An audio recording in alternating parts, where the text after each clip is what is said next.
Shalom BCC Next Gen, apa kabar semuanya? Saya percaya dalam minggu-minggu ini kalian menantikan hari Minggu, kalian mau membuka hati kalian, menerima firman Tuhan dengan baik, memuji Tuhan, menyembah Tuhan, merindukan hadirat-Nya. Mari kita pejamkan mata kita. Oh terima kasih Tuhan buat kesempatan pagi ini Tuhan. Kami boleh datang Tuhan, duduk Tuhan. Adalah waktu-waktu yang indah Tuhan bersama dekat dengan Kau Tuhan.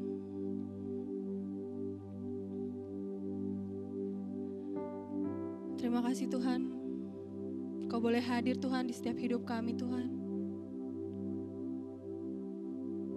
Kami bersyukur Tuhan punya Allah yang baik seperti Engkau Tuhan. Kami mau memuji Engkau Tuhan. Inilah seruan hati kami Tuhan. Biar pujian ini Tuhan layak Tuhan. We give you praise Lord.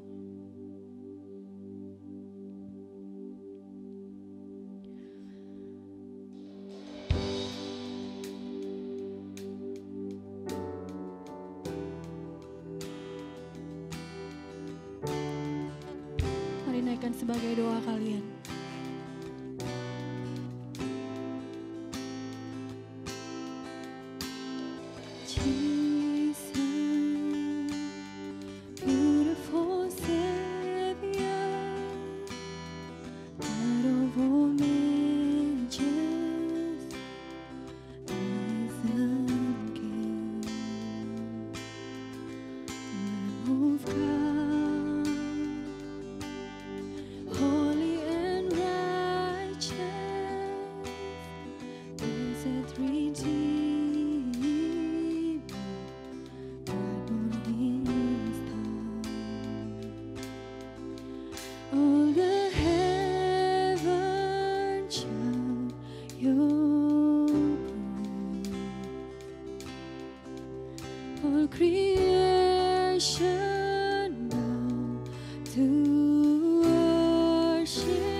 church.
Terima kasih Tuhan buat hadirat-Mu Tuhan.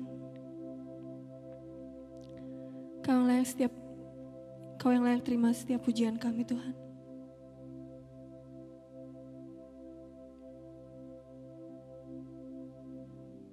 Kalau sebentar kami akan memuji-Mu Tuhan. Biar Kau yang layakan, Kau yang kuduskan Tuhan. Dalam nama Tuhan Yesus mari kita berdoa, amin. Kau yang Allah yang dahsyat, Engkau Allah yang hebat, Engkau Allah yang berkuasa. Mari kita berikan kemuliaan yang paling meriah dong buat Tuhan kita dong. Kami tinggikan Tuhan nama-Mu Tuhan. Kau Allah yang dahsyat, Kau yang berkuasa atas hidup kami Tuhan. We give you praise Lord.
Tuhan kami penuh Tuhan.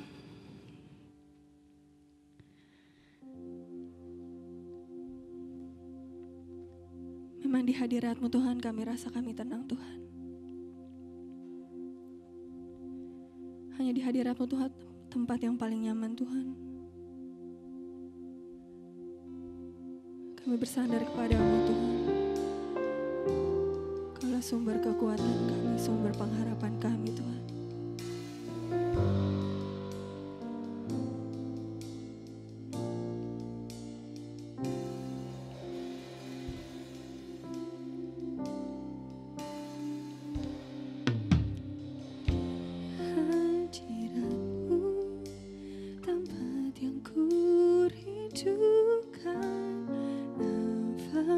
hidupku dan sumber kekuatan.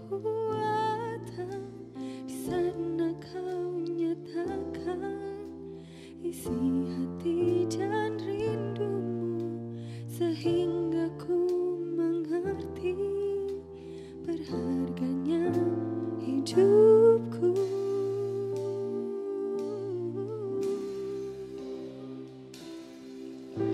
Hadiratmu yang membawaku, terima semua janjimu, mengubah hidupku menjadi indah.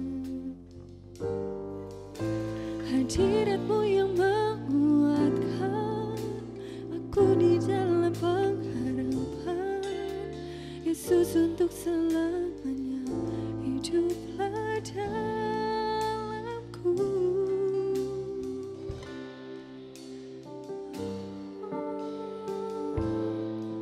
Hadiratmu Tuhan, di hadiratmu tempat yang ku rindukan, nafas hidupku dan sumber kekuatan. Di sana kau nyatakan isi hati dan rindumu, sehingga ku mengerti berharganya hidupku.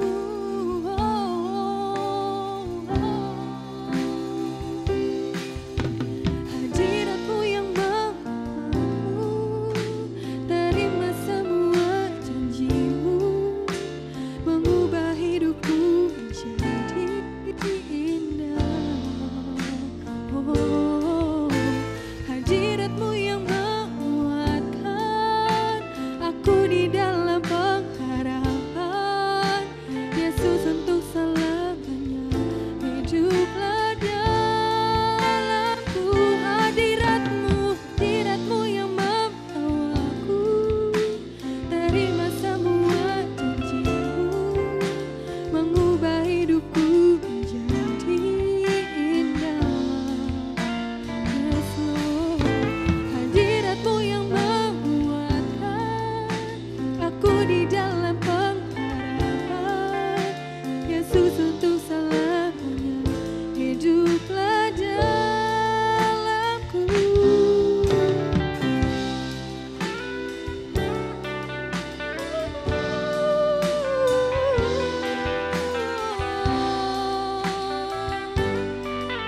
Kami rindu Tuhan, hadiratmu yang membawaku, terima semua janjimu, mengubah hidupku menjadi indah.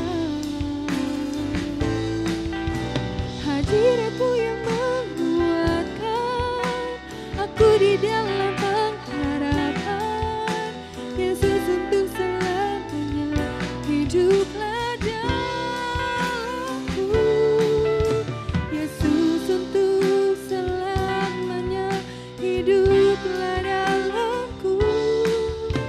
Yesus, untuk selamanya hiduplah dalamku.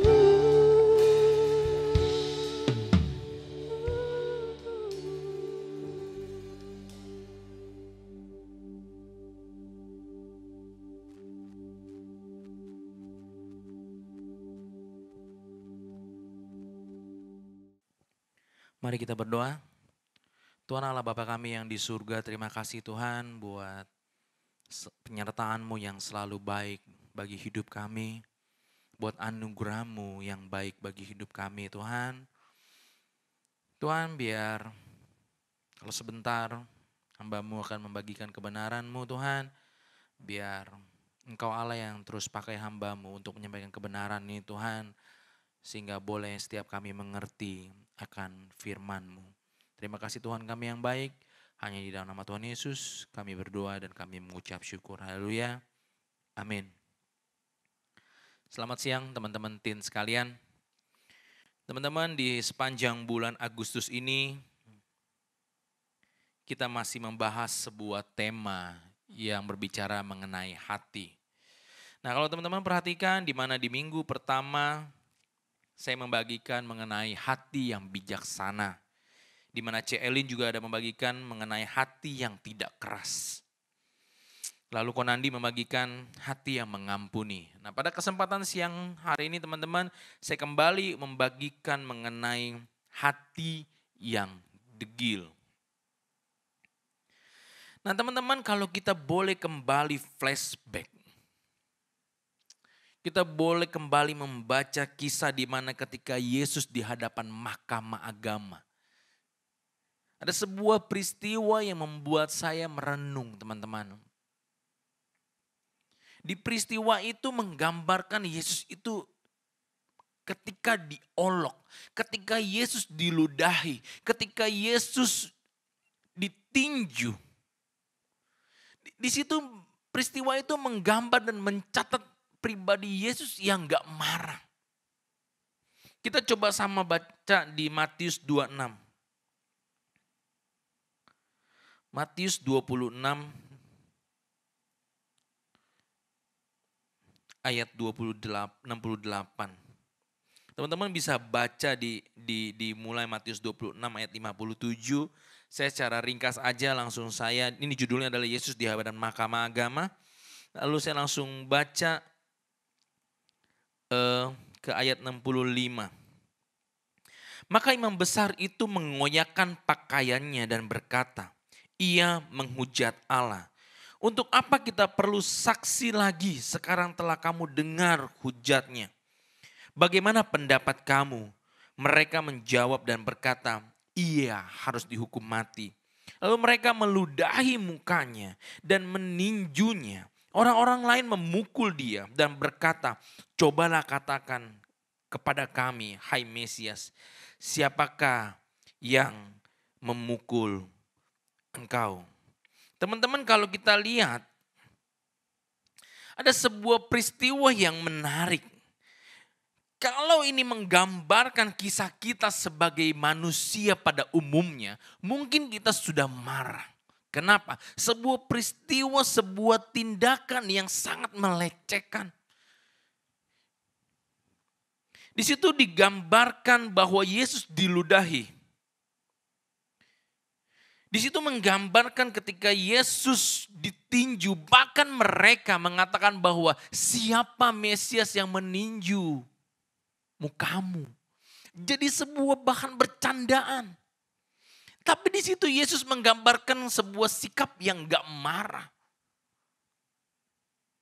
Tapi justru teman-teman kalau kita lihat di Markus 3 ayat 5. Teman-teman bisa baca langsung di ayat 1 ya. Yesus menyembuhkan orang pada hari Sabat. Kemudian Yesus masuk lagi ke rumah ibadat. Di situ ada seorang yang mati sebelah tangannya. Mereka mengamat-ngamati Yesus. Kalau ia menyembuhkan orang itu pada hari Sabat, supaya mereka dapat mempersalahkan dia. Kata Yesus kepada orang mati sebelah tangannya itu, mari berdirilah di tengah. Kemudian katanya kepada mereka, manakah yang diperbolehkan pada hari Sabat? Berbuat baik atau berbuat jahat? Menyelamatkan nyawa orang atau membunuh orang? Tapi mereka itu diam saja. Dan Yesus berduka cita. Karena apa? Karena kedegilan mereka. Dan dengan marah Yesus memandang sekelilingnya. Teman-teman sekalian, di sini peristiwa justru Yesus marah. Yesus marah karena apa? Yesus marah karena ada kedegilan hati orang-orang Farisi ini. Yesus kecewa, Yesus duka cita karena ada sebuah sikap yang begitu degil. Teman-teman, di kamus KBBI mencatat arti degil adalah sebuah sikap keras kepala atau kepala batu. Jadi teman-teman, kalau ada melihat orang-orang yang begitu keras kepala, begitu kepala batu, mungkin dia adalah salah satu orang yang degil. Tapi teman-teman, saya mencatat sendiri saya merenungkan di peristiwa ini, saya menggali bahwa kedegilan adalah di mana ketika seseorang tahu akan kebenaran, tapi justru ia menganggap bahwa prinsip hidupnya itu lebih dari sebuah kebenaran. Ketika seseorang menganggap bahwa prinsip hidupnya, kepintaran hidupnya, kesombongan pribadinya itu di atas kebenaran firman Tuhan, itu sama dikatakan bahwa adalah orang yang degil. Dan di situ membuat Yesus sangat berduka cita. Hati yang degil. Nah teman-teman, berbicara mengenai kedegilan, saya membuat sebuah ilustrasi teman-teman. Kalau di mana teman-teman pernah memakan sebuah pau, itu bakpao, atau roti sikaya, jalanlah ke daerah Kerendang, di sepanjang jalan banyak orang menjual roti itu. Dan teman-teman tahu yang menarik itu, ketika roti itu ditaruh lewati hari, maka roti itu akan menjadi roti yang keras. Roti itu tidak lagi menjadi roti yang lembut pada awal kita membelinya.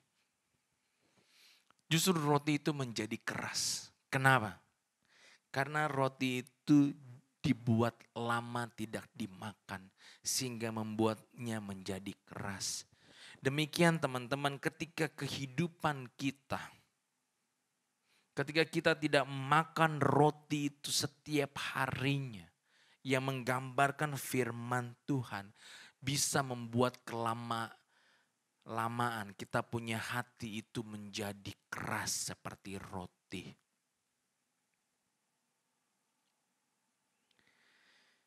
Dan teman-teman, hari ini saya akan membagikan bagaimana kita sebagai anak Tuhan bisa belajar untuk kita menghindari dari sebuah sikap hati yang degil. Seperti dalam Efesus 5 ayat 15. Firman itu mencatat, karena itu perhatikanlah dengan seksama bagaimana kamu hidup. Janganlah seperti orang bebal, tetapi seperti orang arif. Sambungan sharing dari saya di minggu pertama yang saya membagikan mengenai sebuah hati yang bijaksana. Kita tahu bahwa lawan dari bijaksana ini adalah sebuah hati yang bebal atau hati yang degil. Nah pertanyaannya bagaimana? Bagaimana setiap orang percaya, setiap anak-anak Tuhan itu hatinya boleh seperti hati Kristus, bukan hati yang degil. Karena kita tahu teman-teman di Amsal 1 ayat 7 mencatat bahwa takut akan Tuhan adalah permulaan pengetahuan. Tetapi orang bodoh menghina hikmat dan didikan. Banyak kali ketika kita menaruh sikap yang bodoh, itu membuat hati kita menjadi degil. Ketika kita tidak merasa takut akan Tuhan, maka dipastikan bahwa hidup kita itu mendekati sebuah kebodohan, teman-teman. Di Efesus 4 ayat 17.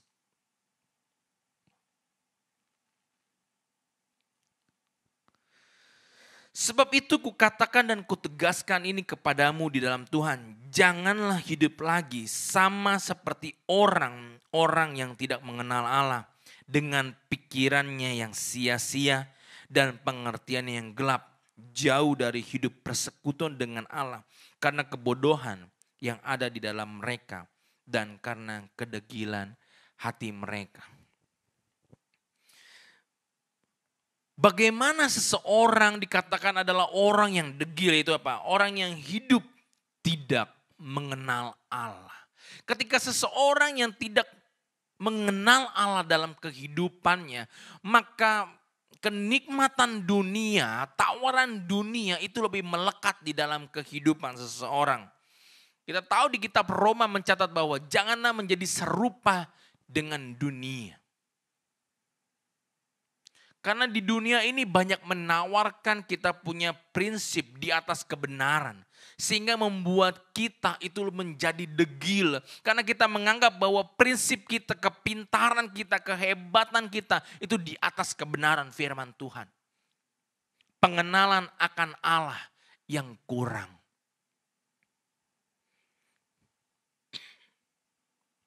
Ketika kita hidup serupa dengan dunia, maka tawaran dunia yang kalau kita boleh lihat teman-teman begitu menggoda sekali.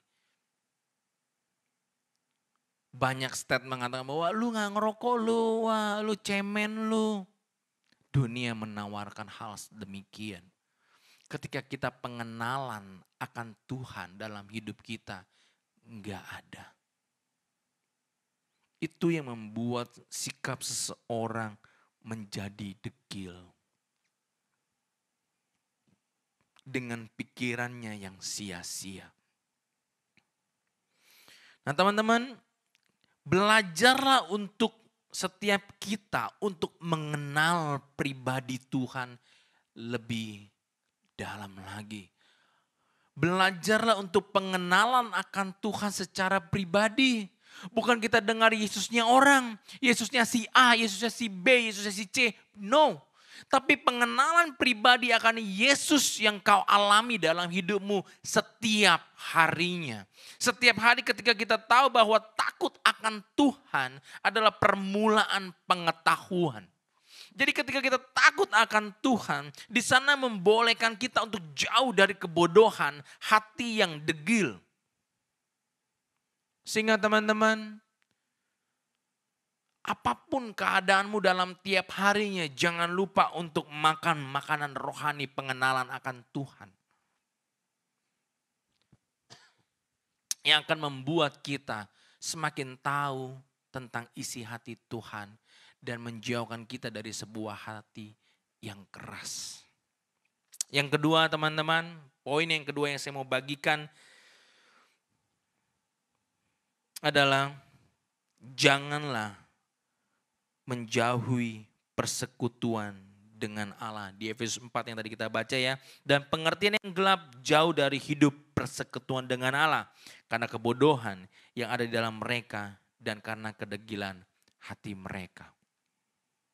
Yang terakhir adalah jangan menjauhi persekutuan dengan Allah. Teman-teman mungkin kita masih ibadah secara online.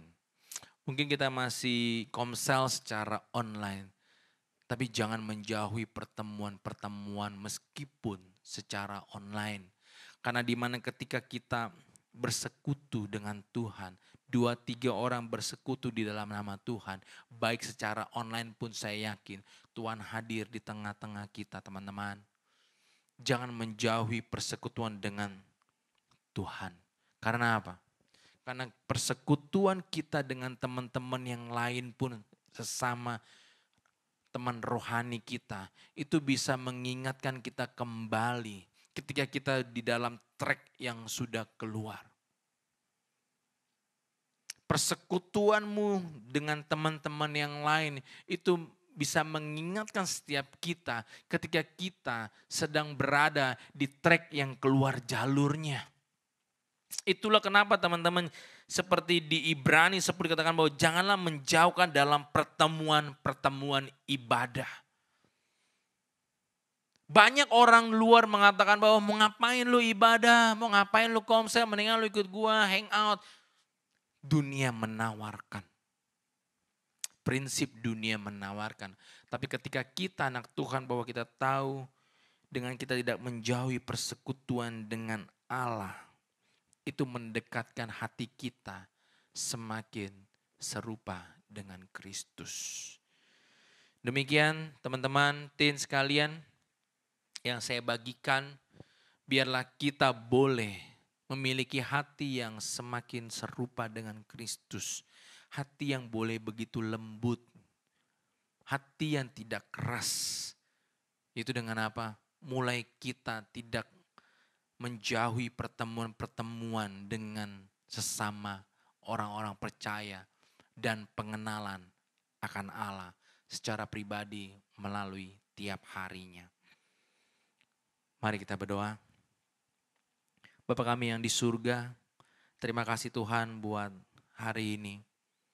Meskipun kami boleh kembali ibadah secara online, tapi kami percaya dan kami tahu Tuhan, Engkau Allah yang hadir bagi hidup kami di tengah-tengah kami meskipun kami di rumah sekalipun. Engkau Allah yang boleh mengetuk hati kami, agar kami yang kalau kami memiliki hati yang degil, agar kami boleh kembali Tuhan memiliki hati yang lembut, sehingga kami boleh menerima kebenaran firman-Mu. Itu begitu mudah bagi hidup kami. Terima kasih Tuhan kami yang baik. Diberkatilah teman-teman yang di rumah. Terima kasih Tuhan kami yang baik. Haleluya. Amin.